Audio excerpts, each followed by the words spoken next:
بسم اللہ الرحمن الرحیم۔ السلام علیکم۔ میاں بیوی کی کہانی۔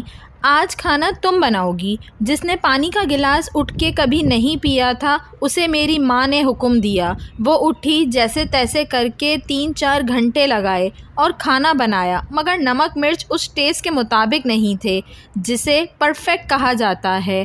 اس لیے کھانا گھر کے کسی فرد نے نہ کھایا اور طنز کیا کہ اپنی ماں کے گھر سے یہ سیکھ کے آئی ہو۔ میں 8 گھنٹے کی ڈیوٹی کے بعد گھر آیا، ابھی بیگ گھر میں نہیں رکھا تھا کہ میری ماں کہنے لگیں، ہم تو صبح سے بھوکے بیٹھے ہیں، کچھ بازار سے لا دو کھانے کے لیے۔ میں نے ایک نظر اپنی سہمی ہوئی بیوی پہ ڈالی اور مارکیٹ چلا گیا۔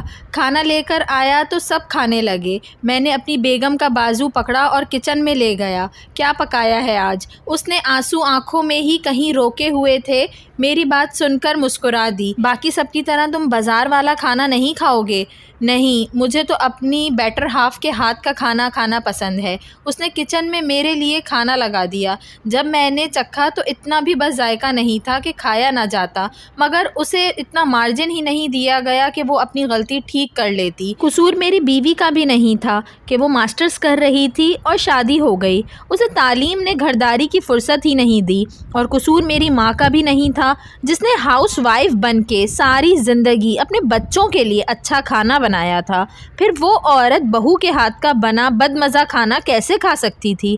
میں نے اس دن اپنی ماں کی بات بھی مان لی، بیوی کے ہاتھ کا بنا کھانا بھی کھا لیا۔ میرے ایک عمل نے مجھے اپنی لائف پارٹنر کی نظر میں ہمیشہ کے لیے معتبر کر دیا، اور اس ایک محبت بھرے عمل کی وجہ سے آج وہ ہر قسم کی ڈش بنانا سیکھ چکی ہے۔ اس دن اگر میں مارکیٹ سے کھانا نہ لے کر آتا تو ماں ناراض ہو جاتی، اور اگر میں اپنی ماں کی بات سن کر سب کے سامنے اسے ڈانٹ دیتا تو وہ شاید مجھ سے بدگمان ہو جاتی۔ رشتوں میں بیلنس قائم کریں اور اتنا مارجن ضرور دیں کہ لوگ ایڈجسٹ ہونا سیکھ لیں، لیکن محبت کا جذبہ کبھی ختم نہ ہونے دیں، کیونکہ میاں بیوی ایک دوسرے کا لباس ہوتے ہیں، اور لباس خراب ہو جائے تو بھرے بازار میں اتارا نہیں جاتا، پیوند لگایا جاتا ہے۔ رشتوں میں بھی پیوند لگانا سیکھیے۔